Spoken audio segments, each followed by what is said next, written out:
Bismillahirrahmanirrahim. Assalamualaikum warahmatullahi wabarakatuh. Alhamdulillah alladzi bi ni'matihi tatimmus shalihat. Asyhadu an la ilaha illallah wahdahu la syarikalah wa asyhadu anna Muhammadan abduhu wa rasuluh. Allahumma shalli wa sallim wa barik ala Muhammad wa ala alihi wa ashabihi ajmain, amma ba'd. Alhamdulillah teman-teman yang dirahmati Allah Subhanahu wa taala, kembali lagi bersama saya Abu Urwah.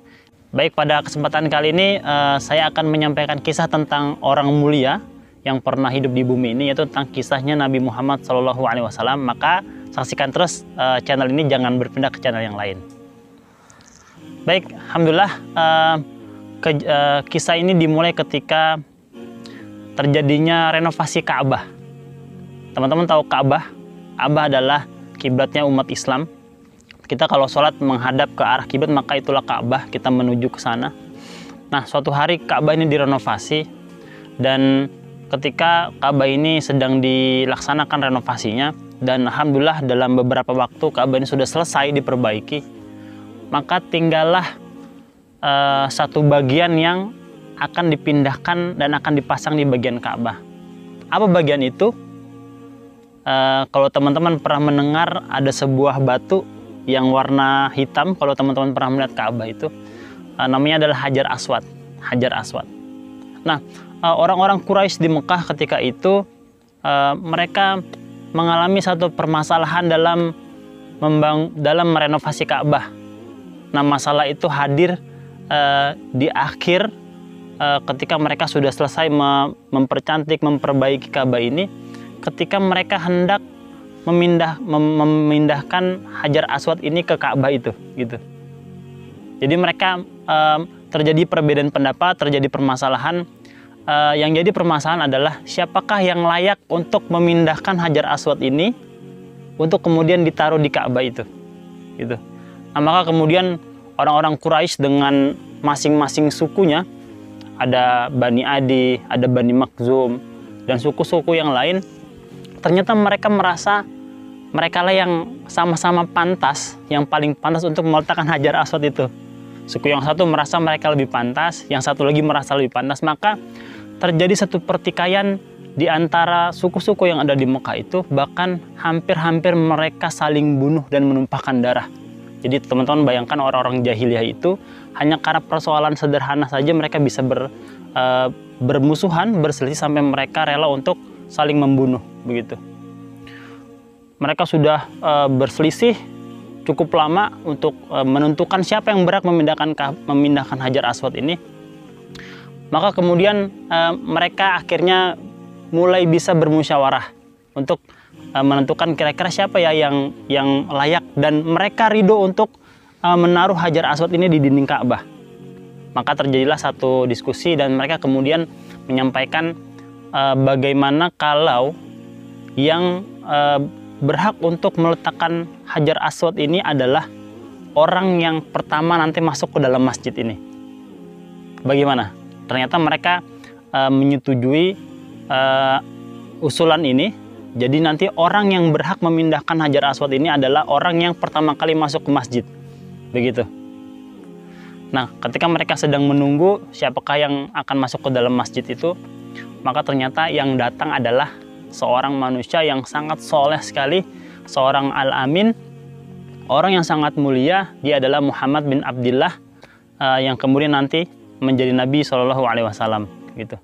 Maka ketika Muhammad itu hadir masuk ke dalam masjid, maka orang-orang Quraisy itu, orang-orang jahiliyah itu, kemudian mereka tiba-tiba bersepakat mengatakan, kalau orang ini yang menaruh batu ini di Ka'bah, maka kami ini ridho, kami ini ikhlas, ya, kami rela orang inilah yang kemudian menaruh Hajar Aswad ini di Ka'bah, karena dia ini Al-Amin, dia ini adalah orang yang akhlaknya paling mulia, yang tidak pernah berbohong, bahkan kami pun menitipkan barang-barang kami kepada orang ini. Maka kalau orang ini yang memutuskan siapa yang menaruh, atau bahkan orang ini sendiri yang kemudian menempatkan Hajar Aswad ini, maka kami sangat ridho sekali. Kenapa? Karena kami tahu siapa dia. Nasabnya luar biasa, orang Quraisy, keturunannya Bani Hashim. Kemudian memiliki kepribadian yang sangat agung, akhlaknya luar biasa. Dan teman-teman yang dirahmati Allah, akhlak inilah kemudian yang menjadi penyelesaian permasalahan yang terjadi di antara mereka. Jadi bayangkan teman-teman, orang itu mau saling bunuh, mau saling bertikai, selesainya hanya dengan akhlak mulia. Jadi dengan akhlaknya Nabi, permasalahan selesai. Maka kemudian Nabi diminta oleh mereka untuk memutuskan bagaimana nih supaya kita tidak bertengkar, siapa yang berhak menempatkan Hajar Aswad ini di Ka'bah. Maka Nabi kita dengan kecerdasan akalnya, dengan keluhuran jiwanya, dia kemudian mengatakan, kalau begitu tolong ambilkan kain. Nah, diambilkan kain. Mereka mengambilkan kain, lalu kemudian kain itu diletakkan di bawah.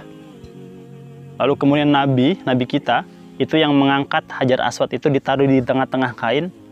Lalu kemudian Nabi itu meminta setiap kabilah, setiap suku untuk memegang, masing-masing suku mengirimkan perwakilan untuk memegang ujung-ujung kain itu.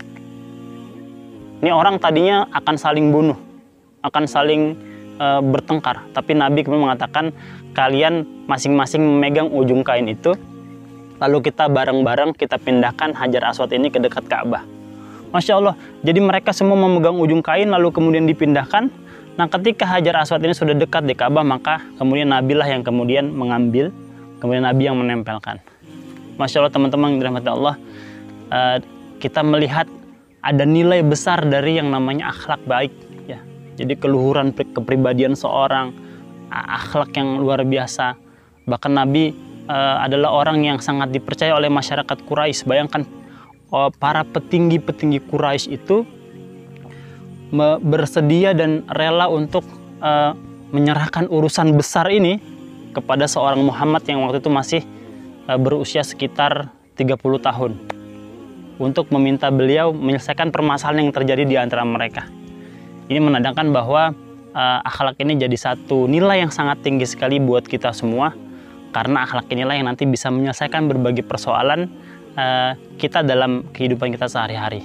Begitu teman-teman semua yang dirahmati Allah, kisah yang bisa Abu Urwah sampaikan. Masya Allah, nikmat sekali bisa berbagi di channel ini, di channel Zubair Al-Hawari, yang berisi banyak sekali kisah yang bisa kita teladani. Mudah-mudahan bisa bermanfaat buat kita semua. Berkisah itu merupakan hal yang memang diajarkan oleh Nabi kita. Bahkan Nabi mengatakan, bahkan seorang cucu Nabi mengatakan, saya ini diajari magozi oleh Nabi sebagaimana kami diajari ayat-ayat dalam Al-Quran. Jadi Hasan bin Ali mengatakan, kami ini diajari kisah oleh Nabi sebagaimana kami diajari ayat-ayat dalam Al-Quran. Jadi kisah itu setara dengan belajar Quran, Masya Allah. Itu mungkin dari Abu Urwah yang bisa Abu Urwah sampaikan. Kurang lebihnya mohon maaf. Insya Allah kita akan bertemu di kesempatan selanjutnya. Kita tutup dengan kafaratul majlis. Subhanakallahumma bihamdik, asyhadu an la ilaha illa anta, astaghfiruka wa atubu ilaik. Wassalamualaikum warahmatullahi wabarakatuh.